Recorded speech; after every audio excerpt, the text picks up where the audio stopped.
ایک محلے کے ایک چھوٹے سے کمرے میں 24 سالہ سراج اپنی 22 سالہ بیوی اروا کے ساتھ رہتا تھا۔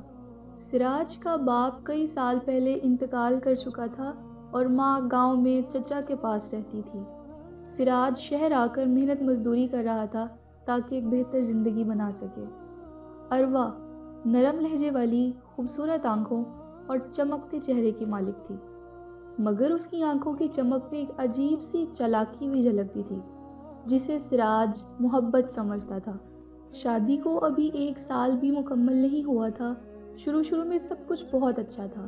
اروا میٹھی باتیں کرتی، سراج کے تھکے قدموں کو دباتی اور کہتی، آپ کے بغیر میرا کون ہے سراج؟ میں تو بس آپ کی خوشی چاہتی ہوں۔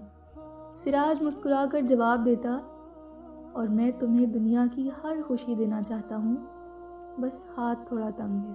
ان کا گھر ایک کمرہ، ایک چھوٹا سا صحن اور کچی دیواروں پر ٹکا ہوا باورچی خانہ تھا۔ محلے میں ہر طرف غربت تھی، مگر لوگوں کے دل بڑے تھے۔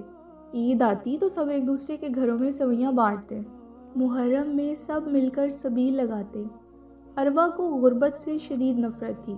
وہ اکثر کھڑکی سے سامنے والی پکی حویلی کو دیکھتی جہاں ایک تاجر کی بیوی ریشمی کپڑے پہن کر چھت پر آتی۔ اروا آہ بھرتی اور کہتی، دیکھیں سراج، وہ ناہید باجی روز نیا جوڑا پہنتی ہیں، کیا میں کبھی ایسا لباس نہیں پہن سکتی؟ سراج پسینہ پونچھتے ہوئے جواب دیتا، پہنو گی اروا، ضرور پہنو گی، بس تھوڑا وقت دو مجھے۔ وقت گزرتا گیا مگر حالات ویسے ہی رہے۔ گودام کا مالک اکثر مزدوری روک لیتا، کبھی کہتا مال خراب ہو گیا، کبھی کہتا حساب بعد میں ہوگا۔ سراج چپ چاپ برداشت کرتا۔ وہ جھگڑالو نہیں تھا۔ اسی سادگی کا اروا فائدہ اٹھانے لگی۔ ایک دن اروا نے اچانک کہا، سراج، امی بیمار ہیں، مجھے کچھ پیسے بھیجنے ہیں، اگر ہم تھوڑا قرض لے لیں تو کیا حرج ہے؟ سراج چونکا، قرض؟ میں نے کبھی قرض نہیں لیا اروا۔ اروا نے آنکھوں میں آنسو بھر لیے، تو کیا میں بیٹی نہیں ہوں؟ کیا میری ماں کی جان کی کوئی قیمت نہیں؟ سراج کا دل پگھل گیا۔ اس نے محلے کے کریانے والے رشید سے 10,000 روپے ادھار لے لیے۔ پیسے اروا کو دیے تو اس نے فوراً صندوق میں رکھ دیے۔ سراج نے پوچھا، امی کو کب بھیجو گی؟ اروا مسکرائی، کل بھیج دوں گی، ابھی تھکی ہوئی ہوں۔ مگر وہ کل کبھی نہ آیا۔ کچھ دن بعد سراج نے دیکھا کہ اروا نے نیا سوٹ سلوایا ہے اور ہاتھوں میں چوڑیاں بھی ہیں۔ اس نے حیرت سے پوچھا، یہ سب کیسے؟ اروا نے جواب دیا، امی نے واپس بھیج دیے، کہا اپنی خوشی پر خرچ کرو۔ سراج خوش ہو گیا، اسے بیوی پر شک کرنے کی عادت نہیں تھی۔ کچھ ہفتے بعد محلے میں ایک کمیٹی شروع ہوئی۔ عورتیں ہر ماہ پیسے ڈالتی تھیں اور باری باری رقم اٹھاتی تھیں۔ اروا بھی شامل ہو گئی۔ اس نے سراج سے کہا، یہ بچت کے لیے ہے، جب ہماری باری آئے گی تو ہم گھر کا سامان خریدیں گے۔ سراج نے حامی بھر لی، مگر اصل میں اروا کمیٹی کے پیسے اپنے خفیہ ارادوں کے لیے جمع کر رہی تھی۔ وہ اکثر فون پر کسی سے دھیمی آواز میں بات کرتی۔ سراج پوچھتا تو کہتی، خالہ ہیں، ان کی طبیعت خراب ہے۔ ایک شام سراج جلدی گھر آ گیا۔ اس نے دیکھا اروا صحن میں کسی اجنبی عورت کے ساتھ بیٹھی سرگوشی کر رہی ہے۔ وہ عورت جلدی سے اٹھ کر چلی گئی۔ سراج نے پوچھا، یہ کون تھی؟ اروا نے بے نیازی سے کہا، پڑوس کی شازیہ تھی، تمہیں ہر بات پر شک کیوں ہوتا ہے؟ سراج خاموش ہو گیا۔ اس کے دل میں ہلکا سا کانٹا چبھا، مگر اس نے اسے وہم سمجھ کر نکال دیا۔ کچھ دنوں کے بعد رشید کریانے والا دروازے پر آیا، بھائی سراج، قرض کی قسط اب کب دو گے؟ کافی دن ہو گئے۔ سراج شرمندہ سا ہو گیا۔ اس نے وعدہ کیا کہ اگلے مہینے دے دے گا۔ اندر آ کر اس نے اروا سے کہا، قرض بڑھتا جا رہا ہے اروا، ہمیں احتیاط کرنی ہوگی۔ اروا نے تیکھے لہجے میں جواب دیا، میں کیا فضول خرچی کرتی ہوں؟ سب تمہاری کمائی کی کمی ہے، اگر تم زیادہ کما سکتے تو مجھے فکر نہ ہوتی۔ یہ پہلی دفعہ تھا جب اروا نے اس طرح بات کی۔ سراج کو بہت دکھ ہوا۔ اگلے دن گودام میں مالک نے اعلان کیا کہ چند مزدور نکالے جائیں گے۔ سراج کا نام بھی فہرست میں شامل تھا۔ وہ ٹوٹے دل کے ساتھ گھر لوٹا۔ اروا نے خبر سنی تو پہلے تو خاموش رہی، پھر بولی، اب کیا ہوگا؟ کرایہ کیسے دیں گے؟ کمیٹی کے پیسے بھی اگلے مہینے ڈالنے ہیں۔ سراج نے دھیمی آواز میں کہا، میں اور کام ڈھونڈ لوں گا اروا، اللہ بہت بڑا ہے۔ اروا نے نظریں چرا لی۔ اس کے ذہن میں کچھ اور ہی منصوبے چل رہے تھے۔ اس نے سوچا اگر سراج کمزور پڑ گیا تو اسے اپنے مقصد تک پہنچنے میں آسانی ہوگی۔ چند روز بعد اروا نے کہا، میری ایک سہیلی ہے، اس کا شوہر بیرون ملک ہے۔ وہ کہتی ہے اگر تم چاہو تو کسی ایجنٹ سے بات کر سکتے ہو، دبئی چلے جاؤ تو سب مسئلے حل ہو جائیں گے۔ سراج نے حیرت سے پوچھا، ایجنٹ؟ اس کے لیے تو بہت پیسے چاہیے۔ اروا نے کہا، میں اپنے زیور بیچ دوں گی، تم بس ہاں کر دو۔ سراج حیران تھا، جس زیور کے لیے وہ ہمیشہ ضد کرتی تھی آج اسے بیچنے پر تیار تھی۔ اسے سمجھ نہ آیا کہ یہ قربانی ہے یا کوئی اور چال۔ اسی رات سراج نے دیکھا کہ اروا صندوق میں کچھ کاغذات چھپا رہی ہے۔ اس نے پوچھا تو وہ گھبرا گئی، کچھ نہیں، بس پرانے بل ہیں۔ سراج کے دل میں شک کا بیج اب جڑ پکڑنے لگا تھا، مگر محبت اسے اندھا کیے ہوئے تھی۔ محلے میں افواہیں بھی گردش کرنے لگیں۔ پڑوسن سکینہ نے ایک دن کہا، بھائی سراج اپنی بیوی کا خیال رکھا کرو، زمانہ بڑا خراب ہے۔ سراج نے چونک کر پوچھا، کیا مطلب؟ سکینہ نے کندھے اچکا دیے، میں نے تو بس نصیحت کی ہے۔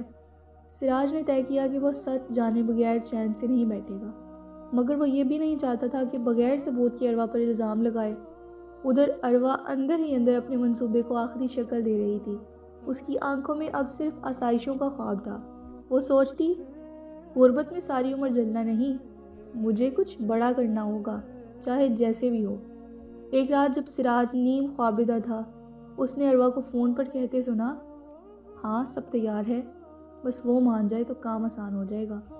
سراج کا دل زور سے دھڑکا، وہ اٹھ کر بیٹھ گیا۔ اروا نے فوراً فون بند کر دیا۔ کون تھا؟ جب سراج نے پوچھا تو اروا نے مسکرا کر کہا، تم بھی نا ہر وقت شک کرتے ہو، خالہ تھی میری۔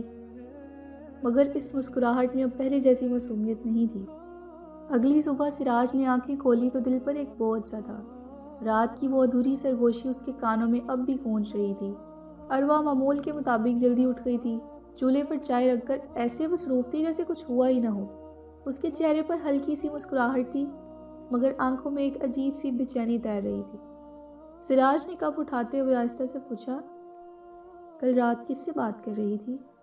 خالہ سے، ان کا بیٹا بیمار ہے۔ کون سی خالہ؟ سراج نے پہلی بار ذرا سخت لہجہ اختیار کیا۔ اروا نے کپ زور سے رکھ دیا، آپ کو مجھ پر یقین نہیں ہے؟ ہر بات کی تفتیش کیوں کرتے ہیں؟ سراج خاموش ہو گیا، مگر اس نے طے کر لیا تھا کہ سچ جان کر رہے گا۔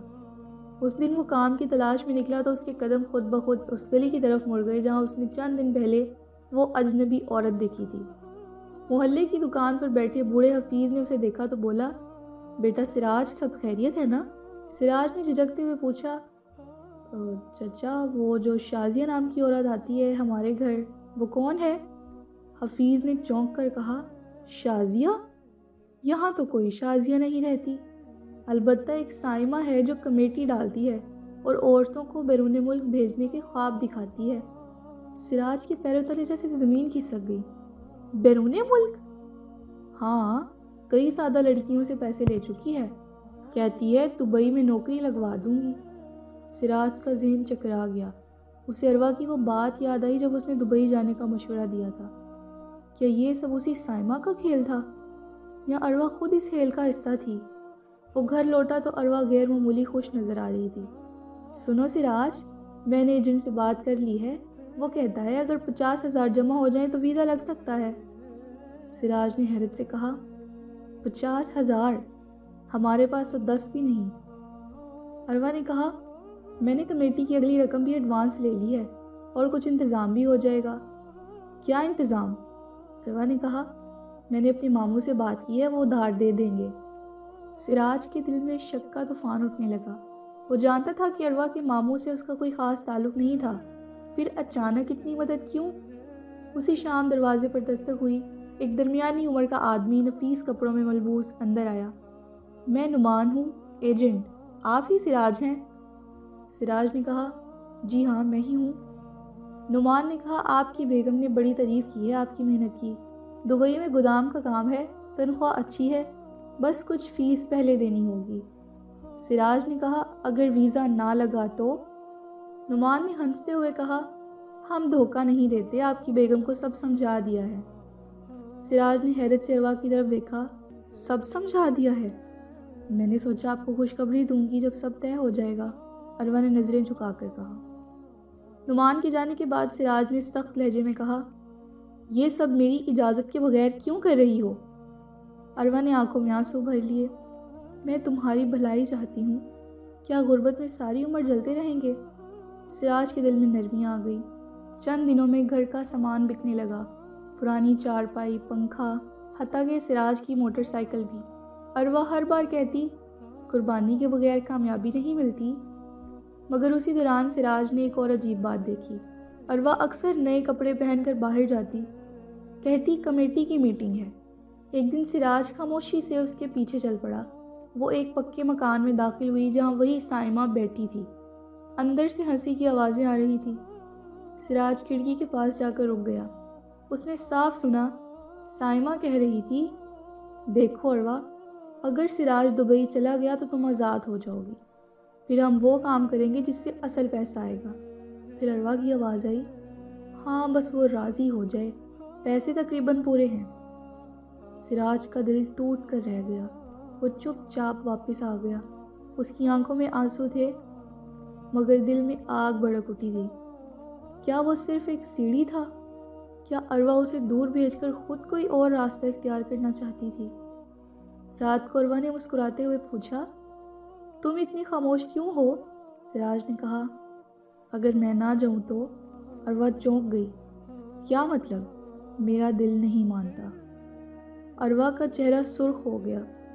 اتنی محنت کے بعد تم ہمیشہ ڈرتے رہتے ہو، اسی لیے ہم غریب ہیں۔ اگلے دن رشید کریانے والا پھر آ گیا۔ بھائی کا قرض بڑھتا جا رہا ہے۔ سراج نے سر جھکا لیا۔ اب وہ نہ ادھر کا نہا تھا نہ ادھر کا۔ اسی رات اس نے فیصلہ کیا کہ وہ سچائی کا سامنا کرے گا۔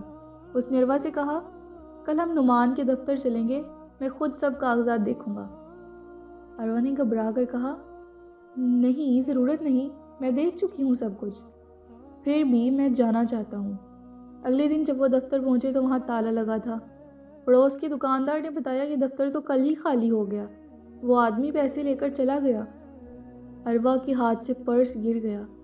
سراج نے اسے دیکھا، کتنے پیسے دیے تھے تم نے؟ اروا کی آواز لرز رہی تھی۔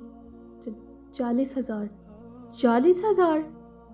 یہ پیسے کہاں سے آئے تمہارے پاس؟ اروا خاموش رہی۔ اس کی آنکھوں سے آنسو بہنے لگے، مگر اس بار سراج کا دل نہ پگھلا۔ گھر آ کر اس نے صندوق کھولا۔ اندر کچھ رسیدیں اور ایک معاہدہ تھا جس پر اروا کے دستخط تھے۔ وہ معاہدہ دراصل عورتوں کو بیرون ملک بھیجنے کا تھا، نہ کہ مردوں کو۔ سراج کو سمجھ آ گیا کہ اصل منصوبہ کیا تھا۔ اروا خود جانے والی تھی اور دبئی بھیجنے کا ڈرامہ صرف ایک بہانہ تھا تاکہ گھر خالی ہو جائے۔ سراج نے کاغذات اروا کے سامنے رکھ دیے۔ یہ کیا ہے؟ اروا پھوٹ پھوٹ کر رو پڑی۔ میں تھک گئی تھی غربت سے سراج۔ سائمہ نے کہا تھا باہر جا کر کماؤں گی تو سب ٹھیک ہو جائے گا۔ میں نے سوچا تم رکاوٹ بنو گے، اس لیے مجھے دھوکے میں رکھا۔ سراج کی آواز کانپ رہی تھی۔ اروا نے سر جھکا لیا۔ میں نے غلطی کی، مگر کیا یہ صرف غلطی تھی یا سوچی سمجھی چالاکی؟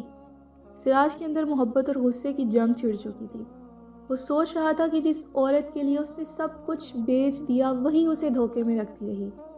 محلے میں بھی خبر پھیل گئی کہ نعمان فراڈ تھا، کئی گھر برباد ہو چکے تھے، سراج بھی انہی میں سے ایک تھا۔ اب اس کے سامنے دو راستے تھے، یا تو وہ اروا کو معاف کر کے نئے سرے سے زندگی شروع کرے، یا اسے اس کی حال پر چھوڑ دے۔ رات کا آخری پہر تھا۔ کافی دیر بعد سراج نے دھیمی مگر مضبوط آواز میں کہا، اروا، مجھے سچ سچ بتاؤ، کیا تم واقعی باہر جانا چاہتی تھی؟ اروا نے آنسو پوچھے۔ ہاں، میں چاہتی تھی، میں اس غربت سے بھاگ جانا چاہتی تھی۔ مجھے لگتا تھا کہ تم کبھی کچھ نہیں بدل سکو گے۔ سراج نے گہری سانس لی۔ تو کیا تم نے کبھی مجھ سے محبت کی تھی، یا وہ بھی ایک جال تھی؟ اروا نے نظریں جھکا لی۔ محبت تھی، مگر خواہشات اس سے بڑی ہو گئیں۔ سائمہ نے مجھے خواب دکھائے، بڑے گھر، قیمتی کپڑے، آزادی۔ میں بہک گئی تھی سراج۔ سراج نے پہلی بار تلخی کے بغیر کہا، خواب دیکھنا غلط نہیں، مگر خواب کے لیے دھوکہ دینا غلط ہے۔ تم نے مجھے استعمال کیا اروا۔ صبح ہوتے ہی محلے میں خبر پھیلی کہ نعمان اور سائمہ دونوں غائب ہیں۔ کئی عورتیں رو رہی تھیں، کسی نے زیور بیچا ہوا تھا، کسی نے زمین گروی رکھی ہوئی تھی۔ سراج نے سوچا وہ اکیلا متاثر نہیں ہوا، مگر فرق یہ تھا کہ اس کے زخم گھر کے اندر سے لگے تھے۔ دوپہر کو دروازے پر دستک ہوئی۔ سامنے سائمہ کھڑی تھی، پریشان اور ہانپتی ہوئی۔ سراج بھائی میری مدد کرے، نعمان سب پیسے لے کر بھاگ گیا، لوگ مجھے مارنے آ رہے ہیں۔ سراج نے کہا، جب تم عورتوں کو بہکا رہی تھی تب سوچا تھا انجام کیا ہوگا؟ سائمہ رونے لگی، میں بھی لالچ میں آ گئی تھی سراج بھائی۔ اروا دروازے کے پیچھے کھڑی سب سن رہی تھی۔ اس کا چہرہ زرد پڑ چکا تھا۔ اسے پہلی بار اپنی حرکتوں کی سنگینی کا احساس ہوا۔ محلے کے کچھ مرد جمع ہو گئے، انہوں نے سائمہ کو گھیر لیا اور شور بڑھنے لگا۔ سراج آگے بڑھا اور بولا، مارنے سے کچھ نہیں ہوگا، پیسے واپس تو نہیں آئیں گے، بہتر ہے پولیس کو اطلاع کر دیں۔ شام تک پولیس آئی اور سائمہ کو لے گئی۔ جاتے جاتے اس نے اروا کی طرف دیکھا، جیسے خاموشی سے اعتراف کر رہی ہو کہ ہم دونوں ایک ہی کشتی کے سوار تھی۔ رات کو اروا نے سراج کے قدموں میں بیٹھ کر کہا، مجھے معاف کر دو سراج، میں نے تمہیں کمزور سمجھا، مگر تم تو مجھ سے بھی زیادہ مضبوط نکلے۔ سراج نے کہا، معافی آسان لفظ ہے اروا، مگر ٹوٹا ہوا اعتماد کیسے جڑے گا؟ کچھ دن گزرے، گھر میں راشن کم ہوتا جا رہا تھا۔ سراج نے دن رات مزدوری شروع کر دی، کبھی اینٹیں، کبھی رکشہ، ہاتھوں میں چھالے پڑ گئے مگر وہ خاموش رہا۔ اروا اب بدل چکی تھی، وہ صبح سویرے اٹھ کر لوگوں کے کپڑے سلائی کرنے لگی۔ ایک شام سراج تھکا آیا تو دیکھا گھر بالکل صاف ستھرا ہے، چولہے پر سادہ دال پک رہی ہے۔ اروا نے دھیرے سے کہا، آج میں نے 300 روپے کمائے ہیں، رشید کو دے آئیں گے؟ سراج نے کہا، شکریہ تمہارا اروا۔ یہ شکریہ معافی نہیں تھا مگر ایک آغاز تھا۔ وقت کے ساتھ ساتھ دونوں کی زندگی میں آہستہ آہستہ بہتری آنے لگی۔ ایک رات اروا نے کہا، اگر آپ چاہیں تو میں اپنے گاؤں چلی جاؤں، شاید یہ بہتر ہو۔ سراج نے کہا، بھاگنا حل نہیں، تم نے غلطی کی مگر اب ساتھ نبھانا ہوگا۔ اروا کی آنکھوں میں آنسو آ گئے۔ میں وعدہ کرتی ہوں سراج، اب کبھی دھوکہ نہیں دوں گی۔ سراج نے کہا، میں نے بھی سیکھ لیا ہے کہ محبت کے ساتھ عقل بھی ضروری ہے۔ میں تم پر آنکھ بند کر کے یقین نہیں کروں گا، مگر تمہیں موقع ضرور دوں گا۔ رات کو دونوں صحن میں بیٹھے تھے۔ اروا نے دھیرے سے کہا، میں نے تمہیں کھونے کے بعد تمہاری قدر پہچانی سراج۔ سراج نے کہا، اور میں نے تمہارے دھوکے کے بعد خود کو پہچانا۔ دونوں کے درمیان ایک نیا رشتہ جنم لے رہا تھا، جو سادگی پر نہیں بلکہ سچائی پر قائم تھا۔ کہانی کا انجام کسی محل یا خزانے پر نہیں ہوا۔ ان کے پاس اب بھی وہی چھوٹا سا گھر تھا، وہی تنگ گلیاں، مگر ان کے دل بدل چکے تھے۔ اروا کی چالاکیاں اسے وقتی فائدہ دے سکتی تھیں، مگر انجام نے اسے سکھا دیا تھا کہ دھوکہ رشتوں کو کھوکھلا کر دیتا ہے۔ سراج واقعی بیوی کی چالاکیوں کا شکار ہوا تھا، مگر اس نے خود کو شکار بنے رہنے نہیں دیا۔ اس نے صبر، غیرت اور سچائی سے اس کھیل کا رخ موڑ دیا۔ اروا نے بھی اپنی غلطی کا اعتراف کر کے نئی شروعات کی۔ یوں یہ کہانی اس سبق کے ساتھ مکمل ہوئی کہ لالچ وقتی روشنی دکھاتی ہے، مگر سچائی دیر پا سکون دیتی ہے۔ رشتہ تبھی قائم رہتا ہے جب دونوں اسے دیانتداری سے نبھائیں۔ سراج اور اروا نے ٹھوکریں کھا کر یہ سچ سیکھ لیا تھا، اور اب وہ اسی سچ کے سہارے اپنی نئی زندگی کی بنیاد رکھ رہے تھے۔